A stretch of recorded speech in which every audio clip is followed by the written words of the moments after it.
listen. Never in my life associated the word boring with baseball. We know what's up.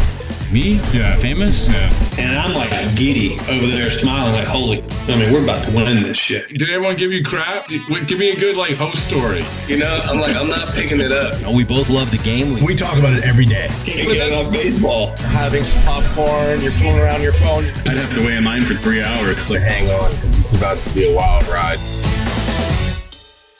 All right, there's nobody in the world I'd much rather be talking to than this man right here. I have it so much so that I have an introduction for him. You know, he's always feeling good. He's always feeling clean. He's rocking the shiniest bald head in baseball. He once dropped a swear word and Jesus in the same name. We'll keep that quiet. He hates carrots. He loves choke artists and spends days humbling the stat goblins. He's not busy making the world's greatest football helmets. He's the face of the Rockies. Ladies and gentlemen, Thomas Harding of MLB.com. How are you, sir? I feel good. I feel clean. I've got what it takes to win a championship. How about that? You know what? I cover the Rockies. The great thing about it, I cover the Rockies. They're actually good stories, even though it's one of the worst teams ever assembled this year. But I am always 0-0. I stay 0-0, and that's how you do this, man. That's how you do it. You know, it's so funny. The feeling good, feeling clean. That Trevor, for our listeners who don't know, Trevor Story, who he covered for years, was the first person who told me about that. He's like, he always says feeling good, feeling clean. And I was like, you know what? He does say that. I never thought about it. So you mentioned the Rockies, Thomas, and like I said, you're the face of the Rockies to me, and you've been the face of the Rockies even in the years when they were good. I always just saw you with the Rocky sign. It just seemed to just be so. Nobody knows more about the Rockies than Thomas Harding. What has it been like this year covering this team? And you guys they're still getting really good crowds. Like, what has it been like with this, just such a team that has such, for lack of a better word, failures in the last couple of years? Yeah, they have. I mean, it's like if you try to plan out a failure, I'm not sure you could do it better than this. And what's happened is, I think that this was the year. That's the thing that really galls the people with the Rockies. This is the year they were kind of working toward. But there was 1 week in 2023 when a couple of their best pitchers, Germán Marquez and Antonio Senzatella, and then a couple of prospects, a number 1 draft pick, Gabriel Hughes, and another pick out of the Latin American program, Jordi Vargas, they all had Tommy John surgeries in a 2-day period. Okay? In the middle of that summer, it was a perfect storm. Repeat that again. Yeah. So 2 of their best major league pitchers, 2 of their best prospects had Tommy John surgeries in a 2-day period with the Rangers doctor down in Texas. Now, keep in mind, before that, they had lost a couple of their prospects, one to a shoulder injury, who's now in Double-A, Sam Weatherford, and another guy at the start of that season they lost to Tommy John, McKay Brown, who's in the rotation right now. So that kind of sums up this period of the Rockies where they're trying to plan something, then those guys get hurt. And then this year, it seemed like everything happened, and they were bad. They were bad coming into it. They thought they were going to be good. That's the other thing that's made this season interesting. I was talking to Kyle Freeland about this a couple of days ago. Down at spring training, he's like, listen, we get Senzatella, we get Marquez back, Austin Gomber's here, maybe everybody's healthy. Good young guys, and it all comes together, and then it flopped immediately. Absolutely immediately. Ezekiel Tovar hurts his hip in like the second game of the season on that really hard field down in Tampa Bay, and it just I would say it spiraled, but it didn't spiral. It started bad and just kept digging down into the earth, beneath the earth's surface. So Thomas, you mentioned plan, right? What is their plan? Well, I'm interested to find out what their plan is now, because after they relieved Bud Black, and also the son of the owner. Walker Mumford is the son of Dick Mumford. And they announced during the summer that Walker is going to be sort of the chief operating officer of this team. That to me says that there's a new plan in place. Knowing Walker and kind of knowing the Mumfords, I think he has ideas that maybe his dad didn't have. And the fact that his dad has put him in this position tells me that they want to change. Now, how are they going to change? It's a tough park to do it in. Do they make changes in the front office? A lot of that we're going to find out after the season. I expect a lot of change. I don't expect a lot more money being sunk into this team, but I do expect a lot of change. So we'll see exactly what they do. I mean, I have my ideas, but everybody has ideas right now, and I don't sign the checks. Yeah. When did you know that it was going to get this bad, or did you think it was going to get this bad? And then, secondly, how do you then cover it? The last 2 years, things really fell apart, and it all goes back to the signing of Chris Bryant. They signed Chris Bryant to a 7-year contract. 4 years into it, I'm not sure he's played in 162 games. He has a serious back issue. He's still trying to get back, but that has been kind of the key there. Now, if you look at some other teams, when they make a big investment like that, what they do is, okay, if it doesn't work, maybe they do something else. Look at the Arizona Diamondbacks, the money they sunk into Madison Bumgarner, but they didn't stop there. The Rockies, once they signed Chris Bryant to that contract, I think they felt hamstrung by it, so they went totally youth. And you're throwing rookies out there, average age of like around 25 years. It's crazy to see how difficult that is at this level. One thing I'll say, probably one of the stats that really kind of encapsulates the Rocky season. I believe it's 19 players who were in Double-A last year have had a chance in the major leagues, and most of them are there this year. No Double-A team is that good. If a Double-A team is that good, then you're incredible. You can't draft and develop like that.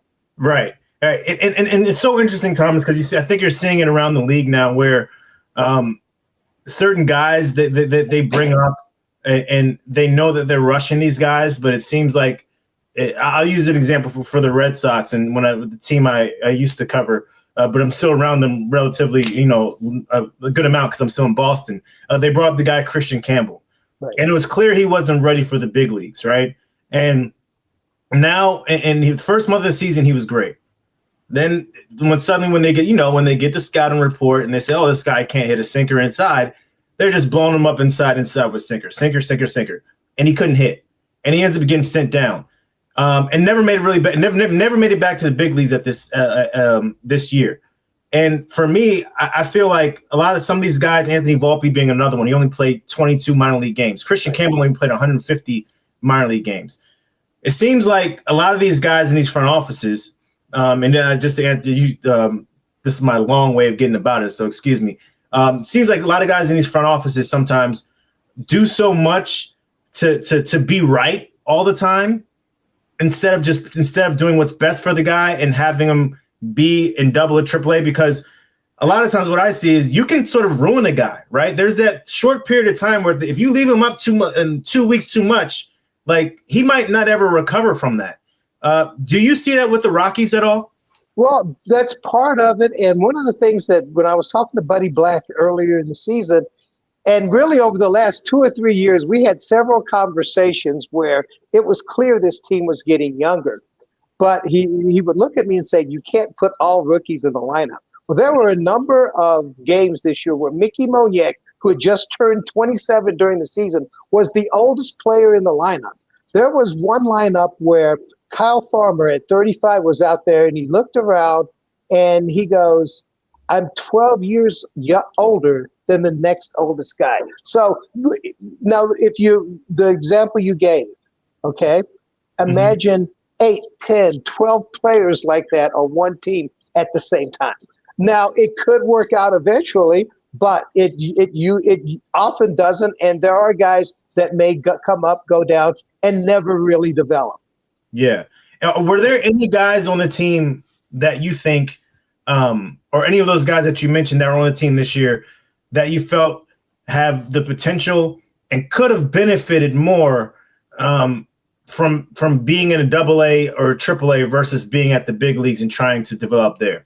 Well, the main example here is Chase Dolander, the pitcher that was drafted 9th overall out of the University of Tennessee just a couple of years back.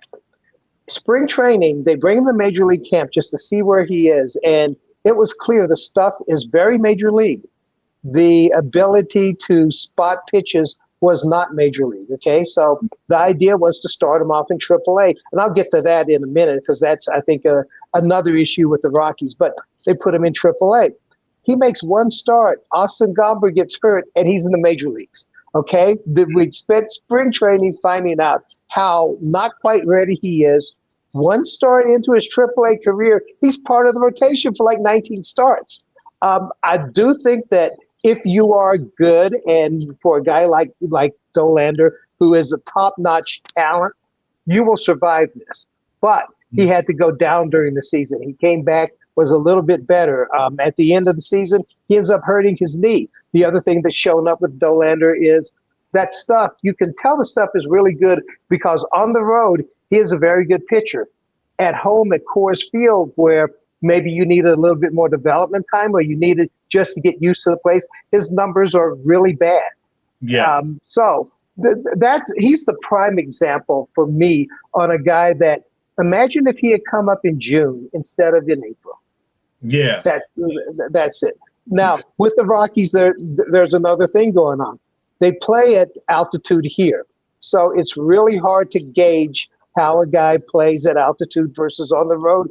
Even veteran players come here and they struggle with going back and forth between home and road. Well, the Rockies, and one of the reasons why I think a lot of their major league players get here so quickly, they're AAAs in Albuquerque, which is even on higher altitude. They play in a division where you can't evaluate the hitters because they're inflated. You can't evaluate the pitchers because they're depressed. I remember one pitcher came up here a few years back, and I'm talking to him. I'm like, hey, congratulations, making the major leagues. What's your confidence level? And he says, well, I've got a 7 ERA in AAA, and they keep telling me I'm doing well, so I guess I am, but it's hard to tell. And that's what you get a lot here. Yeah. So how do they? And again, this seems to me to be a gap in sort of like where sort of the pitfalls of their development system is the fact of like, how do you measure if a guy's doing well or not? And then also, and I hate 2-part questions, but I'm giving it to you. And then also, like, is it good for the guy's confidence? I know to say, okay, you have a 7 ERA in AAA, but no, you're doing well. When the guy is saying, well, yeah, but I have a 7 ERA. Like, but how are they able to develop these guys, then also give them confidence that they're doing the right thing when they're not seeing it on paper? Well, the better development stories, and if you go back to 2017 and 2018 when they went to the postseason, they had mostly a homegrown rotation, and that year there were rookies in the rotation: Marquez, Freeland, Senzatella. John Gray was a young pitcher, and so was Tyler Anderson. All of those guys had very brief time in AAA. They were allowed to dominate in AA. Then they stayed in AAA very briefly, and they got there. But the other thing that was going on with the Rockies was they had a veteran bullpen, guys like Adam Ottavino in the bullpen. They had a veteran roster where you had Trevor Story, Nolan Arenado, Charlie Blackmon, Ian Desmond on the team. So there were guys that knew what they were doing at the major league level and could help these guys. One of the things I'm running into, even as I talk to Rockies prospects, they're saying, I call our friends because they're all in the major leagues right now. They're really happy to be there and they're trying their best. But without a lot of veterans, especially mid-career guys, or what Chris Bryant would have been, a star player, taking the pressure off them, they admit they don't really know what they're doing. So these prospects are like, I want to get there to help my friends out. But it almost looks like you've got this youthful team that they're just thrown to the lions. Right.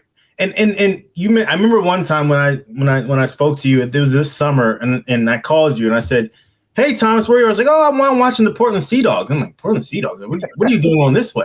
You're like, well, they're AA affiliate, right? If I'm right. Is in Hartford, you said, right? Or yeah, they're AA's in Hartford. Yeah, that's right. How difficult is it for just even transportation wise, right? For these guys to be, you have your AAA's in Albuquerque, New Mexico, and your AA team is in New England. Well, that's part of it, though, is that there is not a AA league in the West. So you get that throughout baseball. Right. I think I believe the Giants, their AA may be in Richmond, Virginia. Yeah. So you get that in baseball. However, where it could help, and it's helped a few times, is that on road trips, if you're on the East Coast, that's where Austin Gomber did his rehab games. A lot of times they call up a guy from AA to the major leagues. McCade Brown, that I mentioned earlier, he made his debut in Pittsburgh. So he just gets called while he's in Hartford. They're talking to him about, he had just had a start, and they're talking to him about it. And they're like, what do you think of this? And he's trying to evaluate what's happened. They go, well, I'll tell you what, why don't you go to Pittsburgh and make the start for the big league team coming up? So they've got a very good manager at AA Hartford, Bobby Meacham, longtime major league player, and he's been in development for many teams and a major league coach. And frankly, never really got the opportunity to be a major league manager. But you've got a guy like that who's the manager in Hartford, and they need it that way because the guys could be in major leagues anytime. I was there, and Kyle Caro's third baseman. Within a couple of weeks, he's in the major leagues. So that's why I was joining the Hartford team, because I figure I'm going to see these guys really soon. Is that where they get where they get their true evaluation of players? Yeah, because the Eastern League, and I think that it's a well-kept secret in baseball. The Eastern League is a very good league for two reasons. Number one, you get the full weather pattern of the season. You go there, it's cold. In the summer, it's hot, but not super hot. But also, look at all the large market franchises that are close to there. Whenever they have a guy go on a rehab assignment, that's an easy place to send them to. So basically, Charlie Condon, the number one draft pick of the Rockies last year, he had gotten hurt last year, but he's in AA Hartford. And I think it was something like 4 of his first 5 games were against rehabbing major leaguers. So that is a good place to develop. What are some of the things I think that you've sort of put together this year that you're proud of from a writing poetry standpoint? From a writing poetry standpoint, I think the story of Dolander has been fascinating for me. Mm-hmm. Also, it's trying to figure out what's going to happen next. Who are the guys that are keepers? Who are the guys that maybe are up and down, and who are the guys that are players on the team, but maybe not stars? And it's trying to identify those. But no, telling the story of Dolander is fine. There's a pitcher who's now their closer, Victor Vodnik. And great story. He comes from a family of plumbers.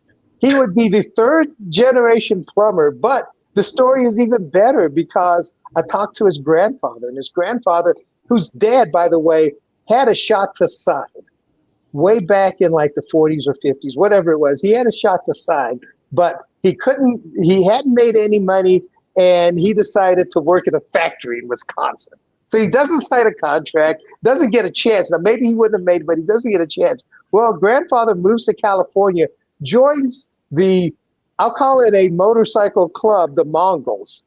And if you're into that type of thing, they've had a long feud with the Hells Angels. So this guy was with the Mongols for 34 years, but decided this is not my life. So he opens a plumbing business.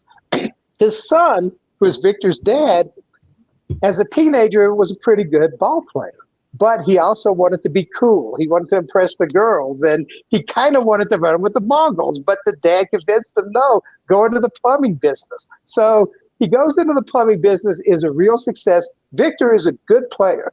At first, not scouted very heavily because his dad thought that travel ball destroys arms. His dad was perfectly right on that one. Yeah. So Victor also went with dad on these plumbing assignments. He would when he was 10, 12, if he could, hook up a hose or whatever. But he ends up getting signed by the Atlanta Braves, getting drafted, traded to the Rockies, gets to the big leagues like weeks after being traded. He's in a home with a couple of other players. Jake Bird, who's with the Yankees, struggling. He struggled. And Brent Suter. Brent Suter had a drippy faucet. And Victor Vodnik goes, oh, I know what to do. He runs to the little hardware store, fixes it, and then he tells the story of his family. So I got to get that story. That was one I was very proud of this year. And I've had a number of those. And what happens when you cover a team like the Rockies, where they have guys come up through the system, is that you get to know them when they're young. After the season's over, the week after the season, rather than sitting back saying, oh, baseball's over, which I hate saying baseball's over. I would have baseball year-round. I'm going to go down to their instructional program and get to know some of those guys just out of the draft. I mean, already knew Ethan Holiday and some of the others because they get to the major leagues usually about 2 years after. That's what happened with Ezekiel Tovar. I go to instructional ball. He's like 18. And within 2 years, he's in the major leagues.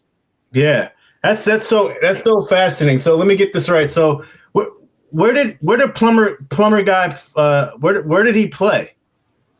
Okay. Let's see here. Let's go to the great grandfather, who I guess he played some in the service, and he had a pretty good arm, and some teams talked to him. Now his son, which is the grandfather. He really didn't get into baseball. He wanted to join the motorcycle group there. Let's call them a motorcycle gang. I'm afraid to say that at times, but so that's when I got what you're getting at. Yeah, that's when he started the plumbing business. He wanted to get out of that life. Although he was with the Mongols, he said, for 34 years, which I didn't know you could be in a motorcycle gang like that for 34 years. But here's the fascinating thing about it. He lost the lower part of one of his legs in an accident, but he still rides motorcycles. I mean, just a very vibrant fellow, but he's very proud that he got out of that life. I mean, he married the daughter of a policeman, and the policeman would bail him out of jail at times. Then finally, he turned his life around. His son turns his life around. Then Victor is there. And Victor is very proud of what his family has done. So he's talked about whenever he goes out there on the mound with that name Vodnik on the back. Yeah, there's so much that goes into it. And that was one of my favorite stories of the year. And I've had a few of them. I mean, you really get to, in an organization like this one, where you know them from the day they're drafted, you really get to know these guys. I mean, there's another guy who I'm not surprised he's not in the majors now, but I'll be surprised if he doesn't get there quickly. Jared Thomas. They drafted him last year out of Texas. Yeah, he got to Double-A this year. At the start of the year, he's at a game and someone is holding up a big sign and screaming his name. It turns out it's his first grade teacher. So he goes over, spends time with her. You get those stories like that when you're in an organization that's so young, and sometimes, let's face it, at the big league level, you're just dealing with a struggling club. Well, I'm sure that what's the plumber's son's name again? Victor Vodnik. Victor Vodnik. I'm sure he's able to talk about it because the statutes of limitations have been lifted at this. The word statutes of limitations don't come up very often in sports stories. But Victor Vodnik, here's the deal. Seth Halverson was their closer earlier on, and he had an elbow issue and was pitching very well. Victor Vodnik has 10 saves, and he has a 1-something ERA at Coors Field. So there is some talent here, like in the bullpen. There are some talented relievers, but they're all young. And what you hope is that they develop at the same time. But the fear is when you have young relievers, there is such an up and down that what happens if the guy this year who's doing really well struggles next year? So that's one of the things in covering this club is I tell people, the times that the Rockies are good, they go to the playoffs or whatever. And I'm writing these great stories about, look at this homegrown organization. But then I look years later, I'm like, maybe writing that story I was actually revealing the problem with the organization. The fact that they have to have everything come together at once. Nobody should be putting 7, 8, 9 guys out there. But back when they went to the World Series, I think I wrote a story, 7 of the 9 starters from the system. Back when they went to the playoffs, I think there was one year where there were a couple of games in 2017 or 18 where it was 8 of the 9, 9 of the 9, including the pitcher, maybe 10 of the 10 with the DH. They all came from the organization. that's something that the Rockies, whatever happens, whatever changes they make in the front office, they have to figure out a way to get in players from other organizations. Yeah, I was interesting. I was talking about that yesterday with Rob Bradford, a friend of the show. He was saying that he was talking about. I was saying he was asking me what was one of my biggest teams that I think is a disappointment, and I mentioned the Houston Astros simply because I think that they've like those groups of players that come up like Alex Bregman, Jose Altuve, George Springer. You could throw Kyle Tucker, and you hit on all those guys. That's rare, right? Like it's rare that you hit on Jeter, Posada, Pettit, Bernie, and have that core group of guys that are there coming up with an organization and being like, look, this is the way you need to do it. At some point, you need to sort of sometimes get away from that and not get away from it, but understand like hitting all those times and all those guys is rare, and that you need to be able to bring in a veteran from here, a player who can do this from here, and understand that it's okay to build an organization from not just the grassroots, but like the league. It's a league of 30 teams for a reason here. And I think baseball, in a sense, spearheaded by the stat goblins a lot of times, have created this infrastructure where they want to be right so much and take so much credit for just their grassroots program and saying this is how we've done it, to a point where they lose sight of everything else around them. Well, and I think we sometimes in the media, or maybe it's part of what you're talking about, the team's own propaganda. We don't really look at what we're talking about. For example, how do you in the West, people talk about the great development that's done by the Los Angeles Dodgers, okay? They do develop some players. Now, they develop a lot of pitchers who get hurt, but they do develop some players. But they can go out and trade for Mookie Betts. They can bring in a Freddie Freeman, Shohei Ohtani. I mean, my development would be good if I could go out and get guys like that. The team that I think that the Rockies should emulate is the Milwaukee Brewers. And I talk about them, but also the Tampa Bay Rays, in that they do such a good job of scouting undervalued people in other organizations. And maybe it's not all homegrown, but maybe they get them before they get to the major leagues. Those are some of the best ways that you can get, especially a small to mid-market franchise. Those are some of the best ways you get one of those into the playoffs. And I'm hoping that for the Rockies fans' sake, they do something like that. Thomas, we got a few more minutes here. Now, when you mentioned talent and homegrown talent, and one of the guys, it would be criminal for me not to mention him while I have you on this podcast that you covered for a long time. You mentioned him earlier, Trevor Story. I covered Trevor for 22, 23, 24, 3 years, and felt like I never saw him, right, for a lot of it. Because obviously him and Chris Bryant dealt with the injuries. Trevor's been able to come back from his. I remember a short anecdote here. I think we were at winter meetings in San Diego. And it was after the 22 season. And I said, and I said something about Xander at shortstop. And I was like, oh, yeah, he's like, I said something crazy, like something along the lines of, I thought he was better or something more. And you were like, kind of gave me a puzzle look, and we were like, and I always mention this story. You were like, you have not seen Trevor play. Right. And this year, he looked like he was looked in DFA territory through May, right? Like it was that bad. He had like a 5-something OPS. But now you're looking up, and this is the Trevor I think that you were talking about, right? From June. He's a guy that has over 800 OPS, slugged 24 homers. Probably there's still a outside chance he could reach 100 RBIs. I think he has 91, 92 RBIs right now. Playing a premium position, playing at a high level. First, what's it like to see Trevor have this type of success after you swore by her for years that you guys just wait till you guys in this big market of Boston, you guys think you know everything, do that. And then what are some anecdotes about the guy that you can tell that sort of separate him from the pack and make him just this elite athlete? I'll tell you what, there's Trevor's story, the Trevor story that you're seeing he's hard to describe because he's almost like a feeling.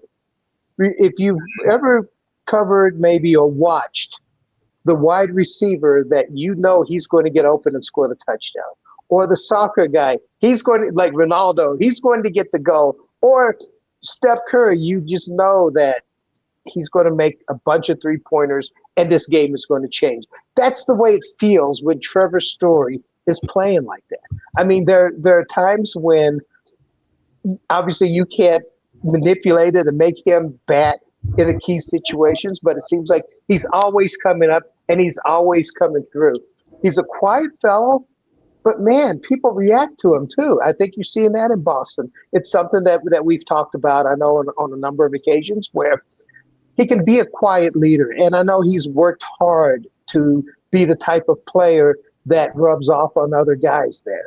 I would look at their lineup, and if I had their lineup, I would say this guy's better because Trevor Story's doing his thing. This guy's better because Trevor Story is doing his thing.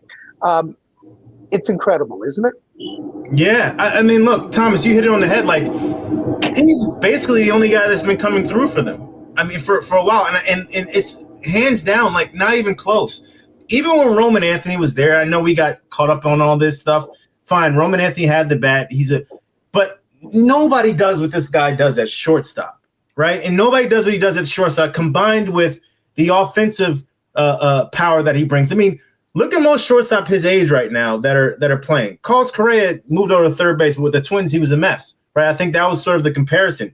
Corey Seager has been on the IL for a little bit. I mean, I could probably put him in that. I'll put him in that category when he's healthy, obviously.